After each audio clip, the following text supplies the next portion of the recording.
Hello friends, എല്ലാവർക്കും ഈ പുഴിയും കടന്ന എപ്പിസോഡ് റിവ്യൂയിലേക്ക് സ്വാഗതം. ഈ റിവ്യൂ നിങ്ങൾക്ക് ഇഷ്ടമായെങ്കിൽ ലൈക്ക് ചെയ്തും സബ്സ്ക്രൈബ് ചെയ്തും സപ്പോർട്ട് ചെയ്യണേ. പ്രവീണ പറയുന്നു, മാർത്താണ്ഡത്തുനിന്ന് തുടങ്ങിയതല്ല, ഇവനെ അവര് പിടിച്ചു കെട്ടിക്കൊണ്ടാ വന്നത്. ആ തെയ്യക്കാരൻ ചെക്കനില്ലേ, ഡിക്കിയിലിട്ടിവനെ ചവിട്ടി പിടിച്ചിരിക്കുകയായിരുന്നു. ശബ്ദം പുറത്ത് കേൾക്കാതിരിക്കാൻ വായിൽ പഴം തുണിയും കുത്തിത്തിരികി. ഇവിടെ എത്തിയപ്പോഴാ കെട്ടൊക്കെ അഴിച്ചുവിട്ടത്. ഈ പ്രായത്തിലുള്ളൊരു കുഞ്ഞിനോട് ചെയ്യാവുന്ന കാര്യങ്ങളൊക്കെയാണോ ജയബാലേട്ട ഇത്? ഡോക്ടർ പറഞ്ഞത് ജയബാലേട്ടനും കേട്ടതല്ലേ, ബുൾഡോസർ കയറി ഇറങ്ങിയതുപോലെയാണെന്ന്. അവര് പോലീസിൽ കംപ്ലൈന്റ് ചെയ്യാത്തത് വലിയ കാര്യമാണെന്നല്ലേ ജയബാലേട്ടൻ പറയുന്നത്. പരാതിപ്പെട്ടിരുന്നെങ്കിൽ ചിലപ്പോൾ പെടുന്നത് അവരായിരുന്നേനെ. കണ്ണിച്ചോരയില്ലാത്ത വിധമല്ലേ തല്ലി ചതച്ചിരിക്കുന്നത്. മർമ്മത്തൊന്നും അടികൊണ്ട് ജീവൻ പോകാത്തത് ഭാഗ്യം. കൊച്ചിനെ സൗകര്യത്തിന് കിട്ടിയപ്പോൾ അവരെല്ലാവരും കൂടെ ജയബാലേട്ടനോടുള്ള പക തീർത്തതായിട്ടാ എനിക്ക് തോന്നിയത്. ശാരദയുടെ മക്കള് ആ പെണ്ണുങ്ങള് വരെ കൈവച്ചു. ഇത് കേട്ട് ജയബാലൻ ഓർക്കുകയാണ് വിനീതിന്റെ വാക്കുകൾ. ഇനി ഈ വീട്ടിലെ ആൺതിരിയായി വരുന്നത് ഞാനാ, അതായത് ഗ്രഹനാഥൻ. ആ ഒരു അവകാശത്തിൽ ഞാൻ പറയുക, എന്റെ അമ്മാവനോട് ചെയ്തത് എനിക്ക് ക്ഷമിക്കാൻ പറ്റില്ല. അതുകൊണ്ട് ഇത്രയെങ്കിലും എനിക്ക് എന്റെ അമ്മാവിന് വേണ്ടി ചെയ്യണം. ഇറങ്ങിപ്പോടാ. ശേഷം ജയപാലൻ ഓർക്കുകയാണ് കാവേരിയുടെ വാക്കുകൾ. ഇന്ന് കൂവി വിളിച്ചവര് നാളെ കല്ലെറിയും. കൺവെട്ടത്തൂന്ന് പുഴുത്ത പട്ടിയെ പോലെ ആട്ടി ഓടിക്കും. എന്നും അംഗീകാരവും ആദരവും മാത്രം കൊതിച്ച ജയപാലന്റെ മരണമായിരിക്കും അത്. തുടർന്ന് പ്രവീണ പറയുന്നു, തള്ളയ്ക്കും പിള്ളേർക്കും കലിപ്പ് ചില്ലറയല്ലോ, അതവര് കൊച്ചിന്റെ പുറത്ത് തീർത്തു. ഇത് കേട്ട് ഒന്ന് ആലോചിച്ച് ജയപാലൻ പോലീസുകാരന്റെ ഫോണിലേക്ക് വിളിച്ചിട്ട് പറയുന്നു, ഒന്ന് കാണണമല്ലോ വിപിൻ സാറേ, ചെറിയൊരു പണിയുണ്ട്. അതിനുശേഷം കാണിക്കുന്നത് വിഷമത്തോടുകൂടി ശാരദയുടെ മടിയിൽ കിടക്കുകയാണ് യമുന. തൊട്ടരികിൽ രാധമ്മയും വിനീതും ഉണ്ട്. കരഞ്ഞോണ്ട് ശാരദ പറയുകയാണ്, മനസാക്ഷിയില്ലാതെ അവരെന്തൊക്കെയാ പറഞ്ഞെന്നറിയോ അമ്മ? നമ്മളൊക്കെ കൂടി നിൽക്കുമ്പോഴാണ് നോർക്കണം. ഇക്കണക്കിന് യമുനെ ഒറ്റയ്ക്ക് കിട്ടിയാൽ എന്തെല്ലാം പറയും. അപ്പൊ രാധമ്മ പറയുകയാണ്, അത് വിടടി, അവരെത്ര നാള് പറയും? 7 ദിവസം, 10 ദിവസം, അതോ 1 മാസം പറയോ? പുതിയൊരു വിഷയം കിട്ടുമ്പോൾ അവരത് മറക്കും. അങ്ങനെയാ പൊതുജനം. അല്ല, ഗംഗയും കാവേരിയും കൂടി അങ്ങോട്ട് പോയി ഇതിനിടയിൽ? അപ്പൊ വിനീത് പറയുകയാണ്, യമുനയുടെ കോളേജിൽ നിന്ന് വിളിച്ച വിവരങ്ങൾ അന്വേഷിച്ചിരുന്നു. അവിടെ കാര്യങ്ങൾ നേരിട്ട് അറിയിക്കുന്നത് നല്ലതാണെന്ന് തോന്നി. കുട്ടികള് പലതരക്കാരാണല്ലോ, പലരും പലതും പറഞ്ഞെന്നിരിക്കും. അതേപോലൊക്കെ കാര്യങ്ങൾ മനസ്സിലാക്കിയിരുന്നാൽ അതൊരു രക്ഷയാ. അതുകൊണ്ട് കാര്യങ്ങൾ നേരിട്ട് പോയി വിശദീകരിക്കാമെന്ന് കാവേരി പറഞ്ഞു. ഇത് കേട്ട് രാധമ്മ പറയുകയാണ്, പിള്ളേരൊക്കെ പലതും പറഞ്ഞെന്നിരിക്കും, അതൊന്നും കാര്യമാക്കണ്ട. നമ്മുടെ ജീവിതത്തിൽ 2 or 3 വർഷം മാത്രം കൂടെ ഉള്ളവരാണ് അവര്. ജീവിതം എന്ന് പറഞ്ഞാൽ പിന്നെ ഒരുപാട് വലുതാ. ഒരു 10 or 20 വർഷം കഴിഞ്ഞ് ഓർമ്മിച്ചെടുക്കാൻ നോക്കുമ്പോൾ ഇപ്പൊ ചങ്കു ബ്രോ എന്ന് പറഞ്ഞ് നടക്കുന്നവരുടെ മുഖം തന്നെ ഓർമ്മിച്ചെടുക്കാൻ കഴിഞ്ഞെന്ന് വരില്ല. അതുപോലെ ശരീരത്തിനും മനസ്സിനും ഏറ്റ ചെറിയ മുറിവുകളും അതും മാഞ്ഞു പോകും. അത് നമ്മൾ മറക്കും. ഭക്ഷണം പുറത്തുനിന്ന് വാങ്ങട്ടെ എന്ന് വിനീത് ചോദിക്കുമ്പോൾ വേണ്ട മോനെ എന്ന് പറയുകയാണ് ശാരദ. വിനീത് ചോദിക്കുന്നു, ഉണ്ടാക്കി വെച്ചിട്ടുണ്ടെന്നാണോ അമ്മായി? അല്ല മോനെ, ഉണ്ടാക്കണം, അതിപ്പോ റെഡിയാക്കാം. അപ്പൊ വിനീത് പറയുകയാണ്, വേണ്ട അമ്മായി, ആ സമയം കൂടെ നമുക്ക് എല്ലാവർക്കും ഒരുമിച്ചിരിക്കാം. പുറത്തുനിന്ന് വാങ്ങിച്ച് ഇവിടെ കൊണ്ടുവന്ന് തരാൻ ഞാൻ സലീമിക്കയോട് പറയാം. യമുനെ ഒന്ന് ഉഷാറായിരിക്കും മോളെ. അങ്ങനെ സലീമിന്റെ ഫോണിലേക്ക് വിളിച്ച് സംസാരിച്ചുകൊണ്ട് പുറത്തേക്ക് പോവുകയാണ് വിനീത്. തുടർന്ന് നീള പുറത്ത് നിൽക്കുമ്പോൾ പോലീസ് ജീപ്പ് അവിടേക്ക് വരികയാണ്. വണ്ടിയിൽ നിന്നും ഇറങ്ങിയ വിപിനെയും കോൺസ്റ്റബിൾസിനെയും കണ്ട് ഭയത്തോടുകൂടി അകത്തേക്ക് ഓടി പോവുകയാണ് നിള. എല്ലാവരുടെ അരികിലേക്ക് വന്ന വിനീത് പറയുന്നു, ഭക്ഷണം സലീമിക്ക് ഇപ്പൊ കൊണ്ടുവരും. അവിടെ കൂടി വന്ന നിള പറയുന്നു, അമ്മ ഇതേ പോലീസ്. പോലീസ് ഒന്ന് വിനീതും ശാരദയും ചോദിക്കുമ്പോൾ നിള പറയുകയാണ്, ദേ ഇങ്ങോട്ടാ വരുന്നത്. രാധമ്മ ചോദിക്കുന്നു, എന്താടി ഇപ്പൊ പോലീസ്? അപ്പൊ ശാരദ പറയുന്നു, ആ ബാങ്കിന്റെ കേസൊക്കെ നമ്മൾ തീർത്തതല്ലേ. അപ്പൊ വിനീത് പറയുകയാണ്, അടുത്ത സ്ഥലത്ത് കാണാൻ അന്വേഷണം നടത്താൻ വന്നതായിരിക്കും, ഞാൻ ചെന്ന് നോക്കാം. അങ്ങനെ വിനീത് അവരുടെ അരികിലേക്ക് ചെല്ലുകയാണ്. പോലീസുകാരും അകത്തേക്ക് കയറി വരുന്നു. വിപിൻ ചോദിക്കുന്നു, ഇവിടെ ഈ വിനീത് എന്ന് പറയുന്നത് ആരാണ്? ഞാനാണ് സാറിന് വിനീത് പറയുമ്പോൾ വിപിൻ പറയുകയാണ്, കണ്ടാൽ അയ്യോ പാവം, കയ്യിലിരിപ്പ് വേറെയും അല്ലേടാ. വിനീത് പറയുന്നു, സർ മനസ്സിലായില്ല. അപ്പൊ വിപിൻ പറയുകയാണ്, അല്ല റൗഡിസമാണ് നിന്റെ കയ്യിലിരിപ്പെന്ന് ആരും പറയില്ലല്ലോ നിന്നെ കണ്ടാല്. എന്താ സാറിന് ശാരദ ചോദിക്കുമ്പോൾ വിപിൻ പറയുകയാണ്, റൗഡി സാറിനെതിരെ ഒരു കംപ്ലൈന്റ് ഉണ്ട്. ശാരദ ചോദിക്കുന്നു, കംപ്ലൈന്റോ? എന്ത് കംപ്ലൈന്റ് ആണ് സാറിന് വിനീത് ചോദിക്കുമ്പോൾ വിപിൻ പറയുകയാണ്, വാസുവേട്ടാ കംപ്ലൈന്റ് എന്താണെന്ന് സാറിന് അറിയണമെന്ന്. നീ വാടാ മോനെ, നമുക്ക് സ്റ്റേഷനിൽ പോയിരിക്കാം, അവിടെ വെച്ച് നമുക്ക് സംസാരിക്കാം നിനക്കെതിരെയുള്ള കംപ്ലൈന്റ് എന്താണെന്നൊക്കെ. ഇത് കേട്ട് ശാരദ പറയുന്നു, അയ്യോ സാർ ഒന്നും ചെയ്യല്ലേ സാറേ, വിനീതേട്ടനെ ഒന്നും ചെയ്യല്ലേന്ന് നിള പറയുമ്പോൾ കരഞ്ഞുകൊണ്ട് യമുന പറയുകയാണ്, വിനീതേട്ടനെ വിടണേ.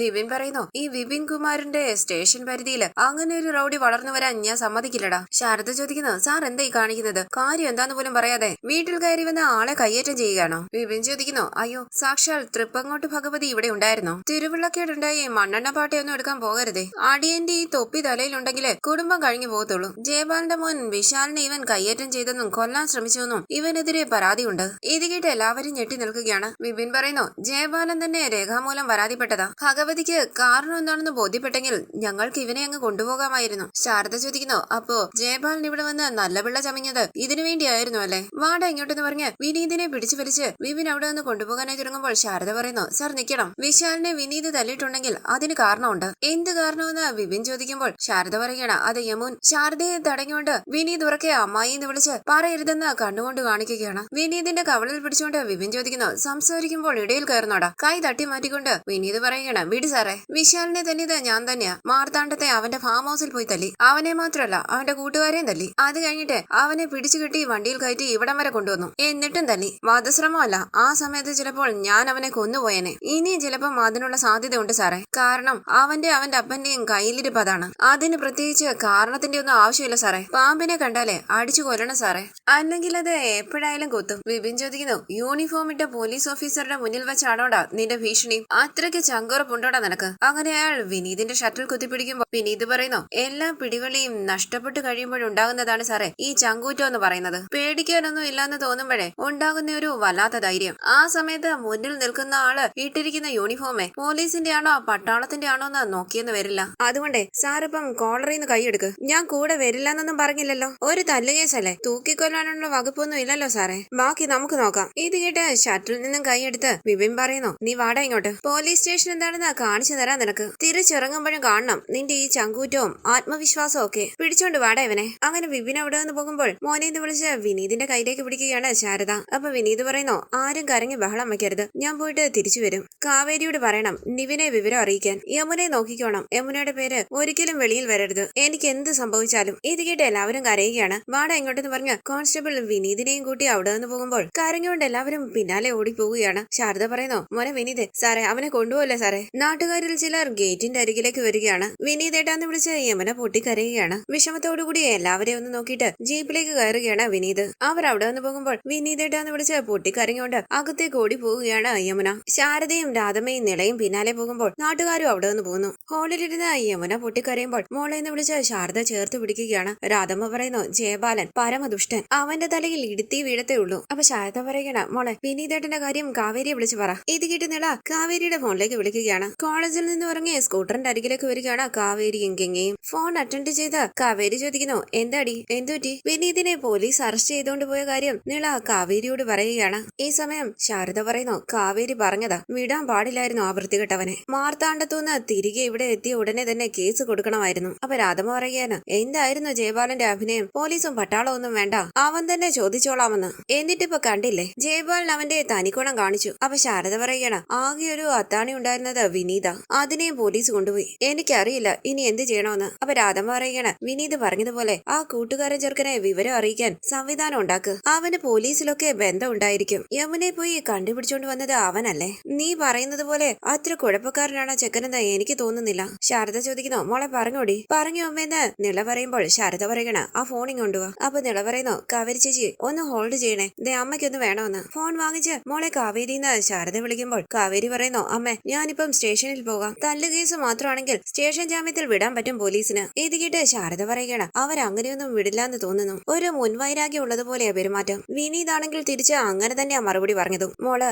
ആ പയ്യനോട് വിവരം ഒന്ന് പറഞ്ഞേക്ക്. ആരോടാണമ്മേന്ന് കാവേരി ചോദിക്കുമ്പോൾ ശാരദ പറയുകയാണ്, അത് വിനീതിന്റെ കൂട്ടുകാരൻ ചെക്കൻ. കാവേരി ചോദിക്കുന്നു, നിവിനോ? നിവിൻ ഇവിടെ സ്ഥലത്തില്ലാന്ന് തോന്നുന്നമ്മേ, എങ്കിലും ഞാൻ വിവരം അറിയിച്ചേക്കാം. അപ്പൊ ശാരദ പറയുകയാണ്, മോളെ ഗംഗയോടൊന്ന്. ഇത് കേട്ട് കാവേരി പറയുന്നു, ഞാൻ പറഞ്ഞോളാം അമ്മേ, പേടിക്കണ്ട അമ്മേ, ഞാൻ സ്റ്റേഷനിൽ പോയി വിനീതേട്ടനെ കൊണ്ടേ വരൂ. ഇത് കേട്ട് ഗംഗ ഭയത്തോടു കൂടി നിൽക്കുകയാണ്. കാവേരി പറയുന്നു, അച്ഛമ്മ ഒന്ന് പറഞ്ഞ് സമാധാനിപ്പിക്കണം, യമുനെ പ്രത്യേകം നോക്കിക്കോണേ അമ്മേ. ശരി മോളെന്ന് ശാരദ പറയുമ്പോൾ രാധമ്മ ചോദിക്കുന്നു, വിനീതിനെ ഇറക്കാൻ പറ്റുമോടി? അപ്പൊ ശാരദ പറയുകയാണ്, വലിയ കേസൊന്നും ഉണ്ടാകില്ലെന്നാ കാവേരി പറഞ്ഞത്. ഇത് കേട്ട് രാധമ്മ പറയുന്നു, ദൈവത്തിനറിയാം, പോലീസിന്റെ കാര്യമല്ലേ, ആ ചെറുക്കന്റെ ഒരു വിധി. എന്ത് തെറ്റ് ചെയ്തിട്ടാണോ അവനെ പോലീസുകാർ കൊണ്ടുപോയത്? കണ്ണീര് തുടച്ച ഒന്ന് ആലോചിച്ച് യമുന വീടിന് പുറത്തേക്ക് പോകുമ്പോൾ ശാരദ ചോദിക്കുന്നു, മോളെ നീ എവിടെ പോവുക? എടി നിക്കടി എവിടെ? അങ്ങനെ ശാരദ യമുനയുടെ കയ്യിൽ കയറി പിടിച്ച് തടയുകയാണ്. ഇതെങ്ങോട്ടാ ഈ അവസ്ഥയില്? അപ്പൊ യമുന പറയുന്നു, പോലീസ് സ്റ്റേഷനിലേക്ക്. രാധമ്മ ചോദിക്കുകയാണ്, പോലീസ് സ്റ്റേഷനിലേക്കോ? എന്താ കൊച്ചെ നീ പറയുന്നേ? യമുന പറയുന്നു, സംഭവിച്ചതെല്ലാം അവിടെ ചെന്ന് എനിക്ക് പറയണം. അത് അറിഞ്ഞു കഴിഞ്ഞാൽ വിനീതേട്ടനെ അവര് വെറുതെ വിടും. ഞാൻ ചെയ്ത തെറ്റിന്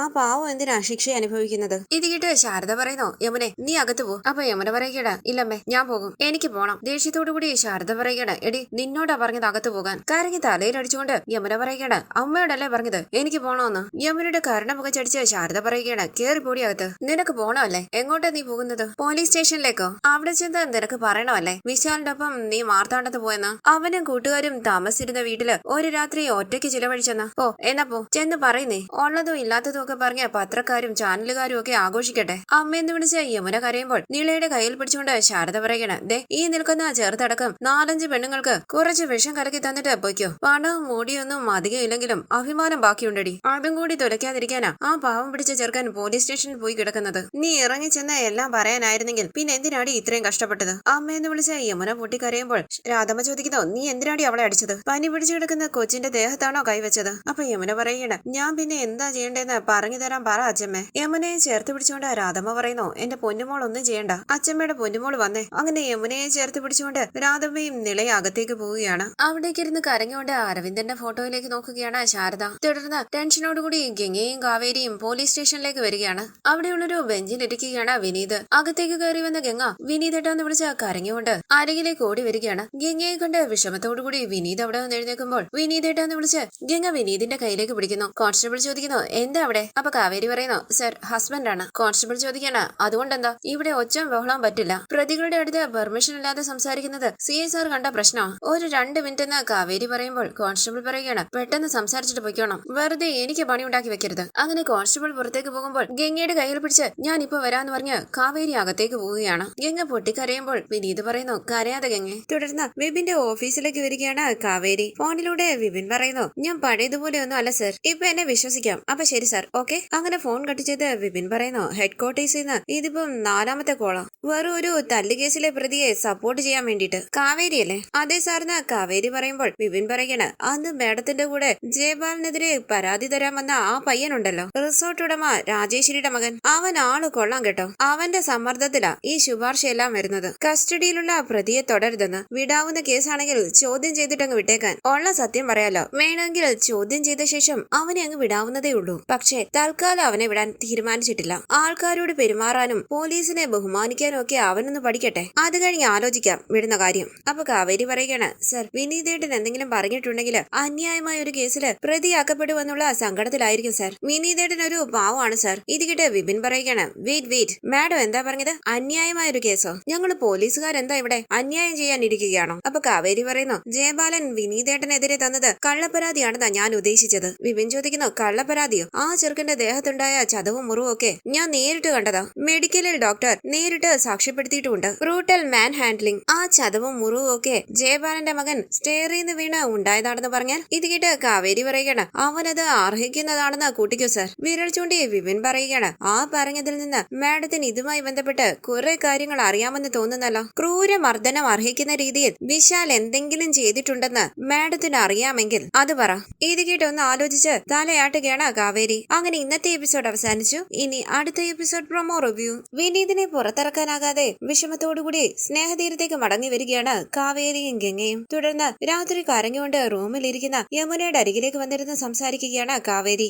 ആശ്വസിപ്പിച്ച് കാവേരി യമുനയുടെ തോളിലേക്ക് കൈവയ്ക്കുമ്പോൾ വേദന സഹിക്കാനാകാതെ ഇരിക്കുകയാണ് യമുന. പെട്ടെന്ന് കാവേരി കാണുകയാണ് യമുനയുടെ ദേഹത്തെ മുറിവുകളും ചതവുകളും. എന്താടി ഇതെന്ന് കാവേരി ചോദിക്കുമ്പോൾ യമുന പറയുകയാണ്, സ്നേഹിച്ചതിനും വിശ്വസിച്ചതിനും വിശാല് തന്ന സമ്മാനമാ ചേച്ചി ഇത്. പരവീർ ചക്ര എന്നൊക്കെ പറയില്ലേ, അതുപോലെ.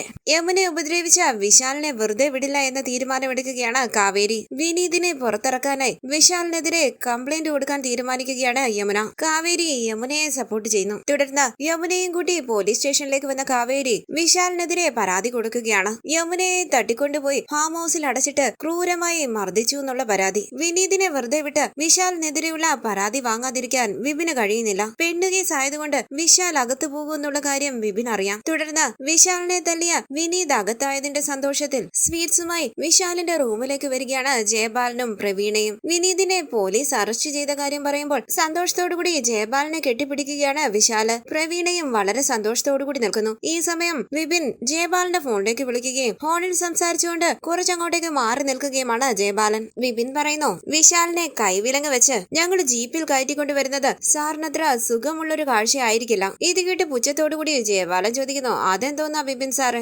ജയപാലനെ കുത്തിനു പിടിച്ച് പോലീസ് സ്റ്റേഷനിൽ കൊണ്ടുവരാൻ മാത്രം വലിയൊരു പ്രശ്നം? അപ്പൊ വിപിൻ പറയുകയാണ്, ഇത് ഒരൊന്നൊന്നര പ്രശ്നം തന്നെയാ ജയപാലൻ സാറേ, എന്നെ കൊണ്ട് ഒറ്റയ്ക്ക് കൂട്ടിയാൽ കൂടില്ല.